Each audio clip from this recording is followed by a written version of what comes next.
what's going on, beautiful Jellyfish? It's Tracy, and today we're going to be talking about M19, the last part in this set overview series.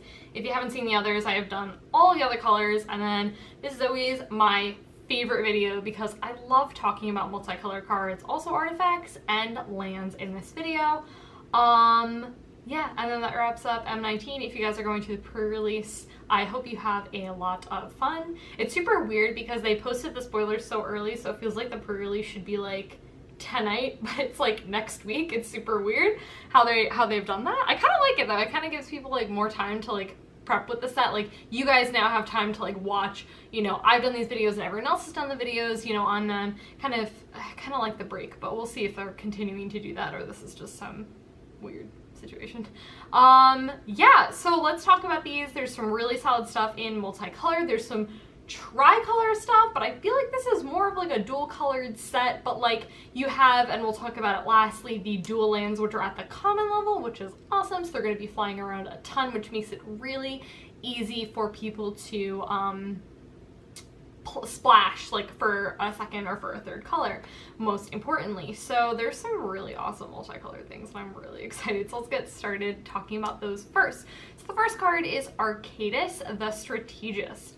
Okay, cool. So band colors. Woo, love band colors. I feel like I don't spend enough time talking, but I really love like the band color combination. Like I feel like that, like I love it. Like I love blue white and I love like America and I love Grixis, but like I just really love Bant a lot. Okay, so I feel like a lot of people are gonna get very, like they're gonna look at the last couple of abilities in this card, but even if you're not doing a defender deck, it honestly doesn't matter. This card's a 4 mana 3/5 with flying and vigilance. That's literally everything a flyer girl like myself needs out of life. This card's sweet. However, if you do have some defenders, whenever a defender creature ETBs, you just draw a card. I mean, like, hello, yeah. And then each creature you control assigns combat damage with its toughness rather than its power and can attack as though it didn't have defender. So I feel like a lot of people are going to get really lost in all that lengthy text on this card, but the most important thing is if you have no creatures with defender, it doesn't matter. It's a 4 mana 3/4 with flying and vigilance. Card's great. Love it. Okay, then we have Chromium, the Mutable. So our Esper color dragon. So it's 7 mana for a 7/7 flash.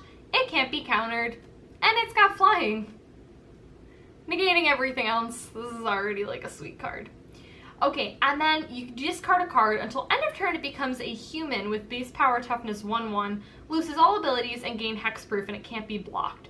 This is really weird. I feel like we've never really seen a card like this before, and I think like the thing is like that last text like doesn't really impress me. Like I look at that and I'm like, but it's 1/1 and it can't be blocked, and you have to discard a card which could potentially have disadvantages. Like sometimes you care, but like I think in limited, like I don't know, I feel like you kind of want to keep your cards in unless you're like flooding on lands or something like that. Like you don't need that many, but I don't know. Honestly, I think you could kind of the rest of that text, to be honest. I mean, I guess if you really need something to get in there that's unblockable, I think that's really good.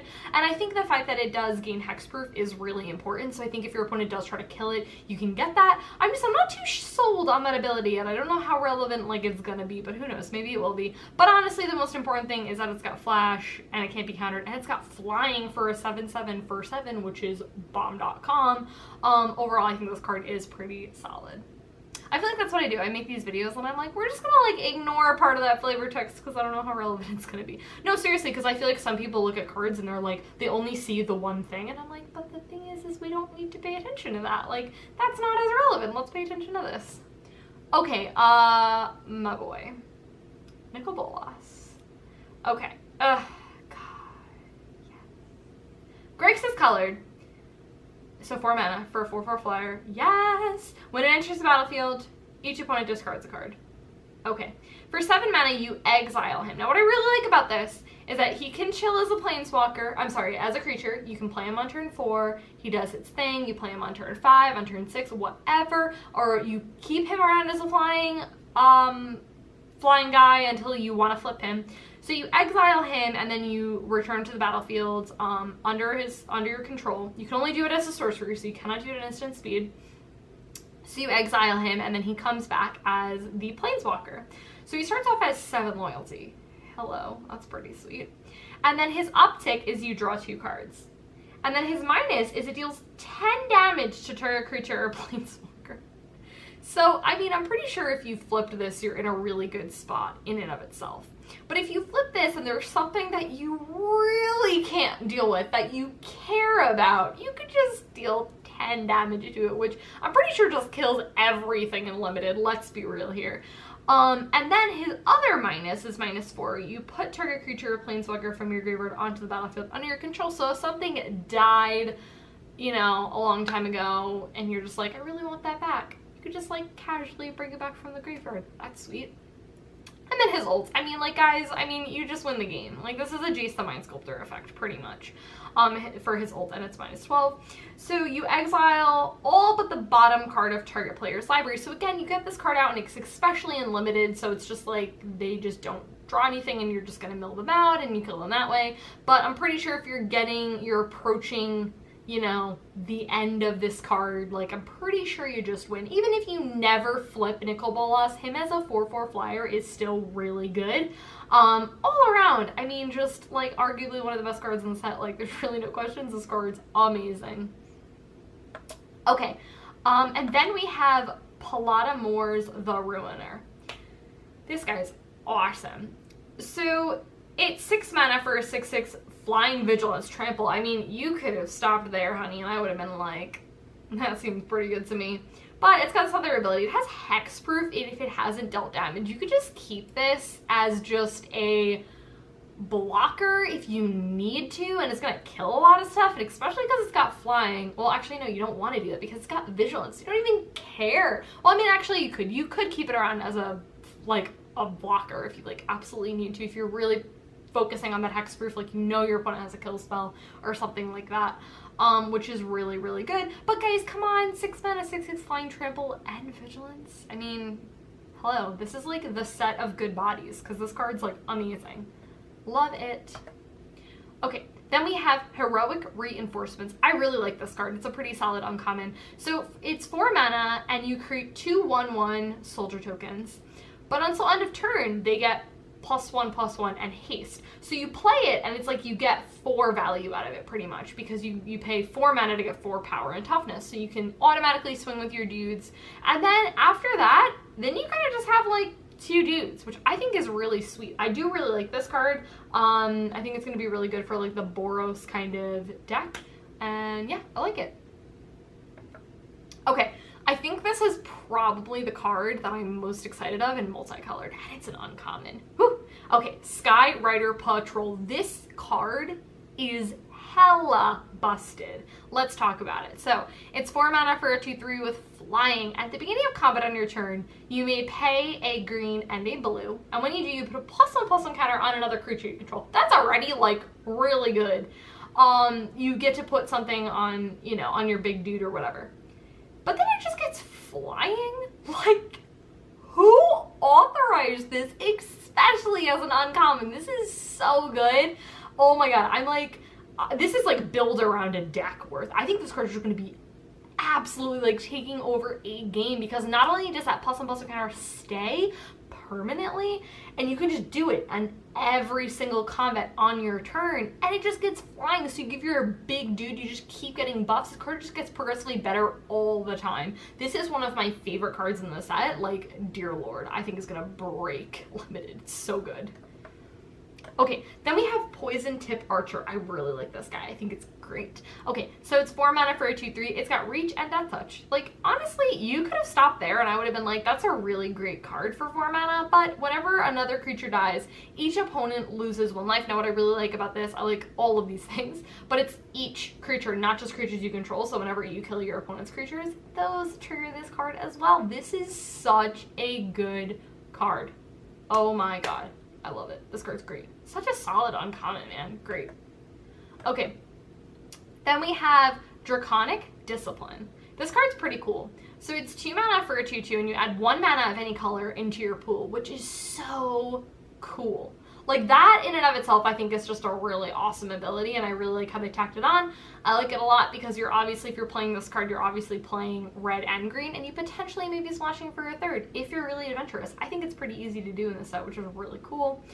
So it has that ability, and then for 7 mana, which is kind of a lot, you can sack it to create a 5/5 dragon with flying. I really like this card for a lot of reasons. I like it because you can play it on early stages of the game. It's a mana dork. It helps gets you there, gets you to casting your spells quicker, which is awesome. But like, if you can kind of keep this guy around, and then when you get to late stages of the game, you can just sack it, and you're left with a 5/5, which I really like. It's a lot of mana 7 mana to like do it, but like, whatever. Honestly, I think this card is pretty sweet. I like it. Okay, then we have Brawl-Brash Ogre. Oh, this guy's awesome. So it's 4 mana for a 3/3 with menace, which is great. And whenever it attacks, you may sack a creature. And if you do, it gets +2/+2 until end of turn.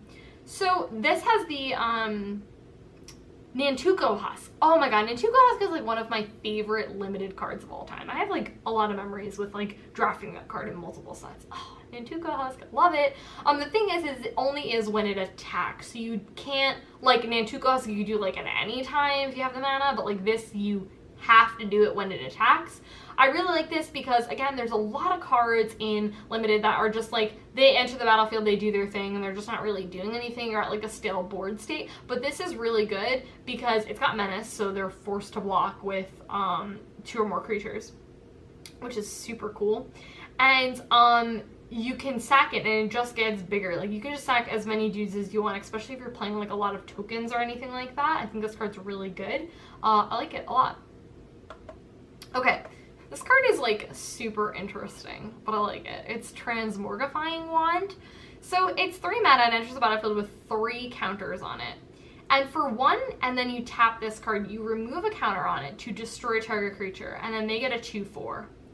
Ox. And you can only activate this as a sorcery. Now, what I really like about this card is, first off, you get to destroy something. Second off, it's anything. It's not just opponents. Like, if you have like a 1/1, you could just destroy your own thing and get a 2/4. Hello. But what's really good too about this is that you can target your opponent's stuff, which is, I'm assuming, what you're most of the time going to be doing. So you can do it to your opponent's stuff, and then the chance that you're giving them like a 2/4 is probably worse than what they already have. At least it should be. Like, you're not going to kill their like vanilla 1/1 to give them a 2/4. Duh, you do that for your own stuff, but not for your opponent. I think this card is really multi-purpose, and I do really like that it says it's any creature, it's not just opponent's controls, because you can destroy your own stuff. And I think you'll find that a lot in Limited. There's cards that just, once they do their thing, they're just chilling on the battlefield, they're just a 1/2 or whatever, and they're not doing anything. But this card like makes value off of them. I think it's very versatile and a really solid artifact. I like this card a lot. Okay, then we have Suspicious Bookcase. There's a lot of unblockable, I feel like, in this set, which is really cool. So, this art is really beautiful, by the way. I like it. So it's 2 mana for a 0/4 defender. That in and of itself is pretty solid as an artifact. I do really like that. But then for 3 mana and tap it, target creature can't be blocked this turn. Really straightforward, but I really like this. I like that this can be run in like any deck, and it's only 3 mana and tap this, which I honestly don't think is a bad casting cost. I think this card is really good. Okay, then we have Skyscanner. This reminds me of Pilgrim's Eye, except instead of getting a land, you draw a card. I really like this card because it's common. Everyone has access to it because it's an artifact. And it's a 1/1 flyer, which is awesome. And it ETBs you draw a card. It's super straightforward. It's very basic, but I like this card a lot. Okay, then we segue into lands. I'm only talking about 2. But the first is Rupture Spire. This card is really awesome. I would really recommend picking this card up because it's really, really good.